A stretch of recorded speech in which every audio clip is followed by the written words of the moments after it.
granted. Amen. And if you haven't figured out now, this person is Osha Makerson. I want her to know that she is an important part of me as a person. That's amazing. I always looked to her as a little sister. We always acted like it. She took the role of being the person I needed in my life at that time. Despite our differences, she will always be important to me, and so will her family for being my second family. So thank you, Osh.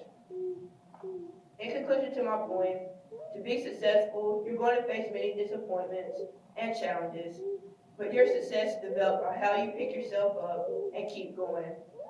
I have made many mistakes that molded me into the person that I am. At one point, I fell away from God and chose worldly decisions just to help for the moment that I'm not proud of. But in reality, I was only hurting myself. I learned from my mistakes, and I thank God for forgiving me. I believe the best advice that I can give to you is to learn how to live your life. Make mistakes. You learn firsthand what's important and what's not. As a person, carry yourself well. Respect the people around you, and try to make an impact on the next person. This past Monday, we started a new year, a new start. Leave all that old baggage and regret and mistakes in the past. No matter how bad you mess up, no matter how many times you fail, nothing can get in the way of what God has planned for you. Thank you. Amen. Wow. And to have her on that level thinking, that's tremendous. There's so many obstacles out here in our kids' ways, and so many things that they deal with or prioritizing. She put everything in order. Yeah. And she has, as adults, we have problems a lot of time organizing our lives and getting things together. And a lot of times I talk to kids about, planning and organization. And they say, well, they don't even think about what they're going to do, as far as their life is concerned. Mm-hmm.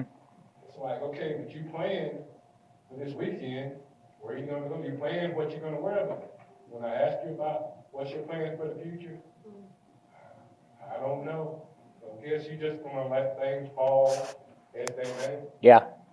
That's not good. That's not good. But she has a plan together, and she continued the way she's going. She's going to continue to grow in that plan. That's right. And a lot of that falls in place with what I plan to talk to you about too. Is about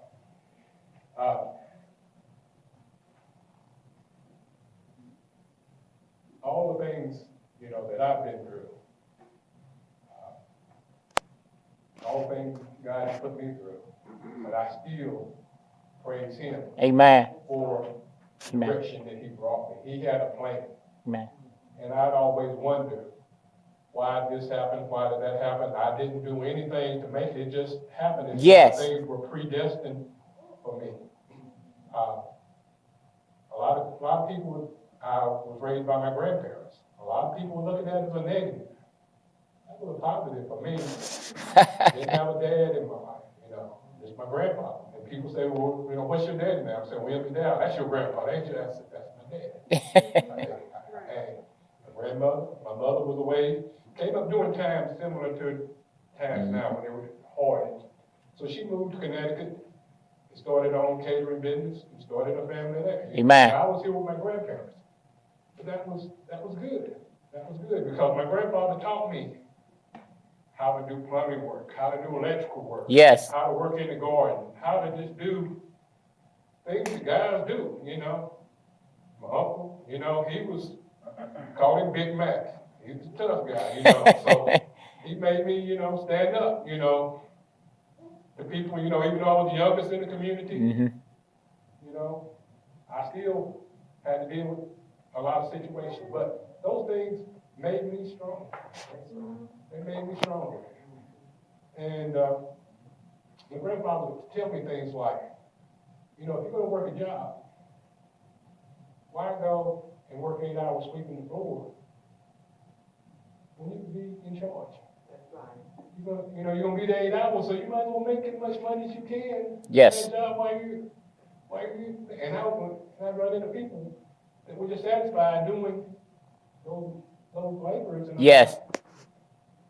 Well, that ain't for me, and the guys were saying, I started out working in the mill. Well, I did a lot of things. I worked construction when I was like 14 or 15. I worked construction, hauling bricks and mortar, and all of that, and guys, the supervisors thought I was older because I was big, and Yeah. they found out when I get ready to get paid, you just 15? We gotta go get you a work up a bit, so, we can't let you go, So they had me work a bit, and so, but I always worked, I worked hard, and I did the construction work.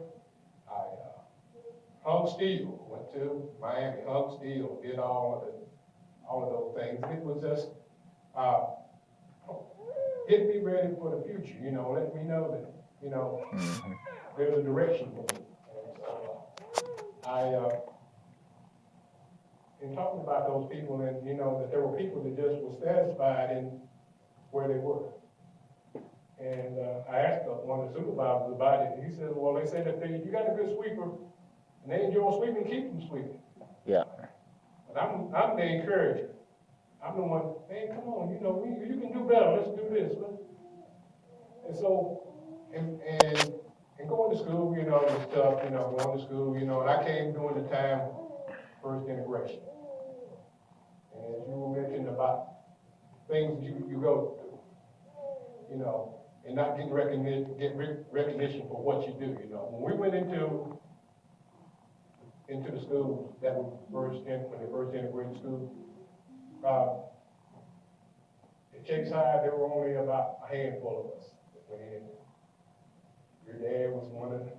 Jimmy was one of those that went in with us. And so, but our parents, prepared us for that. And they said, you go to that school, you show them, what you know and what you can do. Mm-hmm. But when we went in there, we were the valedictorians, the salutatorian. We came in, we dressed every day. We came in to set an example.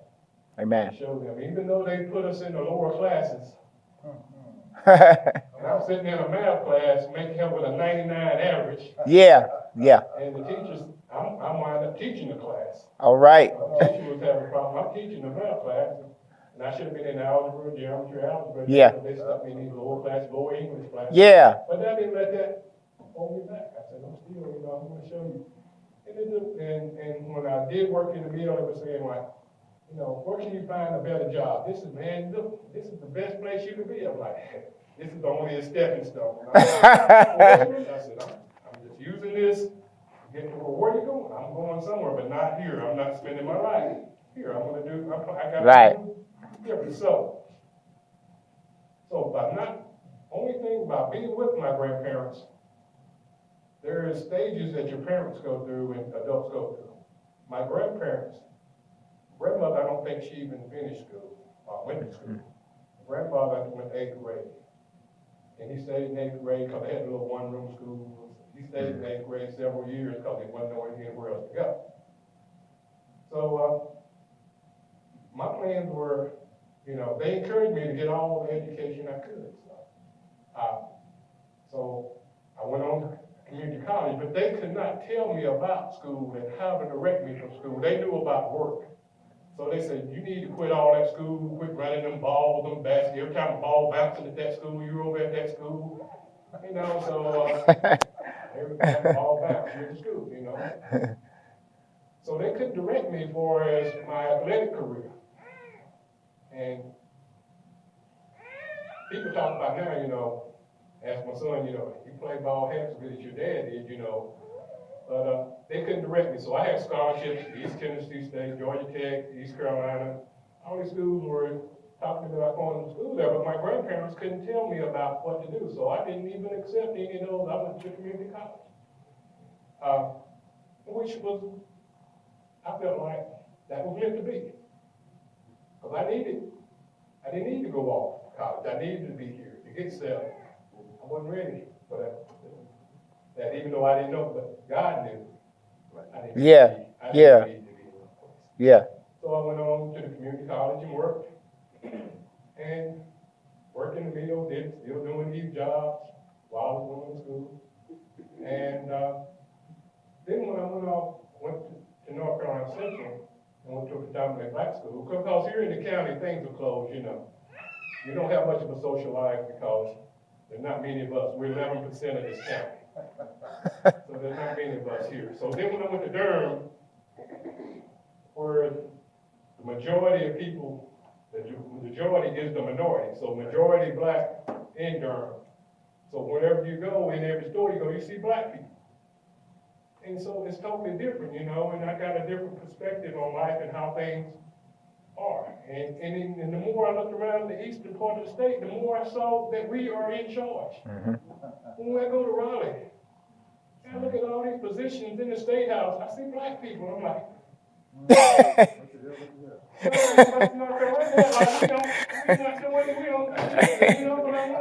I said, we're running things. When I go, I see we're in charge. There's more black people in charge in Raleigh and around these places. Yeah. But they don't let us know that. Yeah. Keep us like we're the undercard. We need to step back and not step out. And so and then when I went to Western Carolina to working on my master's, you know, and I would be in class and I would be wanting to ask some questions, and the instructor would just ignore me, and I would got my hand up and he was like, "You need to ask somebody else." Or then when I asked the question, he said, "No, that ain't it." And then he asked somebody else, and they said the exact same thing that I said, and I'm like, what did I say? And one of the guys, you just might as well sit here and get your A, because he's not going to let you excel or show that you're excelling in this class. So, Yeah. but you're going to get an A, you just want to see, so you know your stuff. You know? So, but he's not going to let you Right. show in the class. So, and then the wrong, as saying with organization, I went on as a teacher, working in Cliffside in a school that was, I was the only black teacher there. We had other custodial staff and cafeteria staff, but I was the only black teacher there. And I ran into a lot of situations that people didn't want their kids to be in my room. Mm-hmm. And they didn't, they didn't want their kids being in the black teacher's room.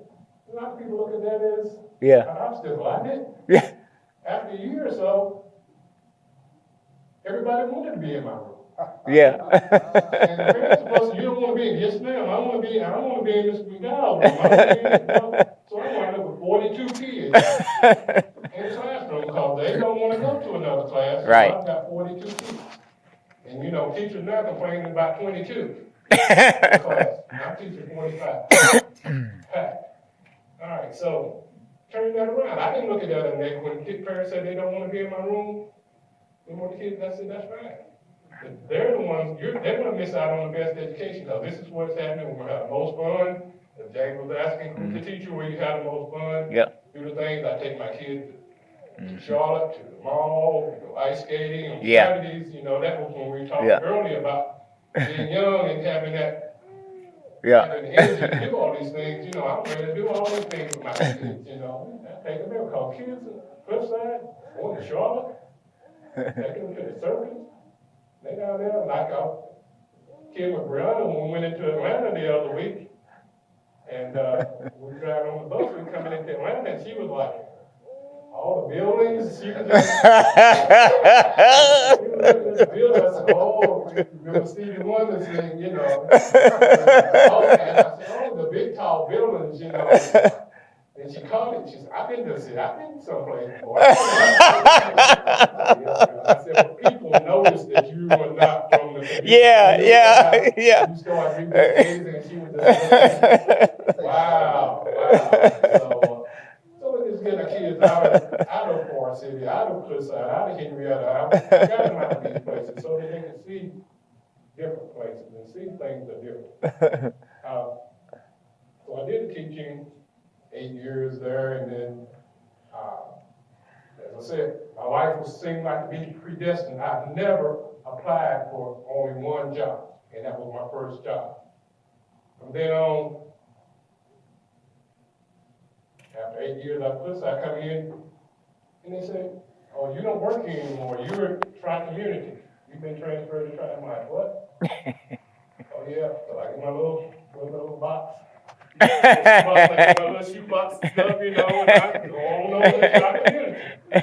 I'm like, what's going on over here? They don't tell me anything, but then come to find out, Tri-community is a totally dysfunctional school. Principal's not doing his job. He's hiding from parents, going in the room, locking the door. Kids are not going to class, out in the hallway, cutting up and not doing anything. So I'm coming to clean the place up. Yeah. They don't tell me that, but That's what that was. I was there coming to clean it up. So they got rid of the principal, dispersed the teachers, brought new teachers in. So cleaning that place up, 3 years. So then other people are seeing what I'm doing of principal administrator. So at Chase High School, the high school principal, Larry Francis, says, I've got 3 years to go. I want you to come and run the school. As assistant principal. He wants me to come and run the school. I'll do everything except talk to the salesman. He does that in his job. So basically that was it. So I was predestined. I went on to Chase High School, became the principal, assistant principal there, did all of that, but I could not become the principal. Larry retired. They bring other people in to be the principal. Yeah. I still run the school. Yeah. That person leaves, go on to the central office. They bring another person in. I run the school. Until it finally came back, we finally got a board member, a black person on the Board of Education, Stinson Jr. Stinson came to me and said, well, they said in board meeting, they can put anybody at Chase High School as long as they keep you there to run the school. And so then I said, well, I realized there was a problem here. So one lady says, I'm going to write an editorial. James' grandmother.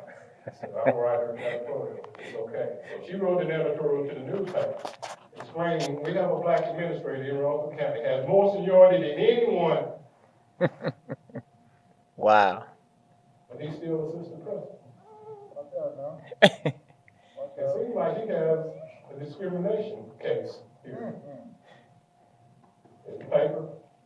Then I'm getting calls from lawyers like, I'll take your case, I'll take your case, You hear that, Janice? All of a sudden, in the middle of March, middle of the year, I have a principal job at Dunbar School. Now, Dunbar is sitting here in March and don't have a principal. No one wants to go to Dunbar.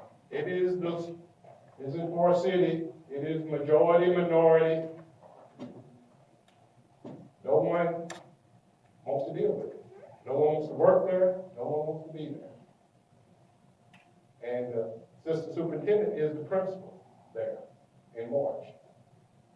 So I come in and take over this, and it reminds me of the movie Lean on Me. We don't have assemblies. We don't do this. And I just came from the high school. I said, look, I just came from Chase High School. Came guns and kids. He's bringing guns to shoot me and this and that. And I'm dealing with all of this stuff, but I'm in elementary school and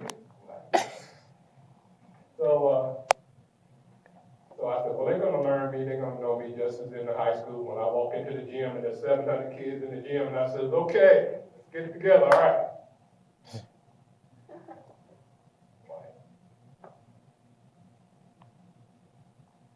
This is how it's going to be. They're going to know my voice. They're going to learn me, they're going to know my voice. And as you see now, at Dunbar now, when you talk about Dunbar, people talk about it with pride, because at that time, nobody wanted to be at Dunbar, nobody wanted to be. Yeah. None of the white parents, they were taking their kids to Ellenburg and Sunshine and those who were not Dunbar. And I explained to them, I said, look, I'm going to make Dunbar a place that everybody wants to be. Everyone's going to want to work at Dunbar. It's going to be one of the shining points of this community. And that's what we did. And when you talk about Dunbar, because I guess that's my word for it. But that's when I found my calling. All right. Those kids needed it so much. Those parents needed me so much. I was that dad that most of these kids didn't have. I was that father figure that they came to. Grandparents called me and talked to me about the kids. And so I was that person, that go-between that had that direction to help their kids to do better. And so at Dunbar, we went from when they're saying, okay, this 50% proficiency, this school 52%, and that's good. I'm like, what? That's good? I said, I love schools 80-90% proficiency, and this is good? I'm like, no. No. So I put my teachers into training, and basically, I explained to my teachers, 98% of student achievement is student expectation. It's teacher expectation. If the teachers don't expect the kids to achieve, you're not going to achieve. If parents don't expect their children to achieve, they will not achieve. So I had to overcome all of those things and with these parents to say, your child can't do this, your child can't go to college, your child, because I was dealing with situations where most of the parents, most of the kids, when I raised in, how many of your parents graduated from high school? All white kids' hands go up. Very few of the black kids. How many of them went to college? Even less hands. You know, so I said, we got to break this chain. We got to break this. And so, if you go to high school, guess what's going to happen to your brothers and sisters? They're going to finish high school. If you finish college, guess what's going to happen to your brothers and sisters? They're going to finish college. So we got to break this chain. And from what we've been doing. And so, and I think I'm going to be there for a while. I see this thing through. So I got to see that happen. I got to see parents start going back to school because their kids were coming in doing the work and they were having to help the kids with the work. And they said, well, I might as well go back to college because I'm learning this stuff too. So they started going to school. And it just made such an impact on the Grahamtown community. Such an impact. And that's one of the most impoverished area at that time. And so I deal with the police department and telling them, you know, they were talking about drugs in school. Drugs, I said, look, you don't talk about drugs in the school, you talk about drugs in the community. Because if there's no drugs in the community, they're not going to be in school. So, you know, so I'm not here telling you, I said, you need to get on top of that community and get that stuff fixed in the community, and they won't be here in the school. Yeah. They won't store it in the schools. Yeah. So my kids can tell you what's going on in the community. I can tell you where the drug houses are. I can tell you who's doing these things and those things. I said, because the kids come in and they tell me. And which I did in high school, you know, which I had to stop because kids come in and say, Mr. McDowell, they're selling drugs over such community. I'm like, okay, so I tell SRO, he tells them, and then the next thing you know, the kid come in the next day and said they're not selling anymore. They stopped, they got a phone call. Mm-hmm. So that let me know they were selling for the police. Mm-hmm. But nobody knew but the police. Mm-hmm. So that made me, well, I'm getting in the way of somebody's money. So things could happen to me. So, but going back to saying that, and right now, I'm considered, I guess I consider myself a community organizer. What I work now is to try to organize community. And mainly still here with Grahamtown. Mm-hmm. Trying to revitalize this community and bring it back to the fruition that it was back in the 60s and 50s and 60s, which was a thriving community with stores, funeral home, barbershop, all these things were up and down Horton Road. This community was a very thriving community, but then in the 60s and 70s, when the drugs came in and all the things went south, our communities went south. So that's what we're doing now with the Grahamtown community team, Grahamtown team, which I'm the chairman of, working to revitalize this community and give people some feeling that they can do. And as I said before, that's what, going back to with my grandparents, let me know that nobody should ever be able to tell you what you can't do, limit you but yourself. So you never let anyone tell you what you can't do. You can do anything. All right. So, long story short, I appreciate you guys coming out tonight. I continue this evening. Continue to strive to do the best that you can do. I'm working here in the church trying to look at different ways that we can continue to grow our church as we continue to grow our community. So, with Brother Lerone, when he gets those papers back to you guys, we're gonna be working to see about new ideas and ways to make New Bethel the #1. All right.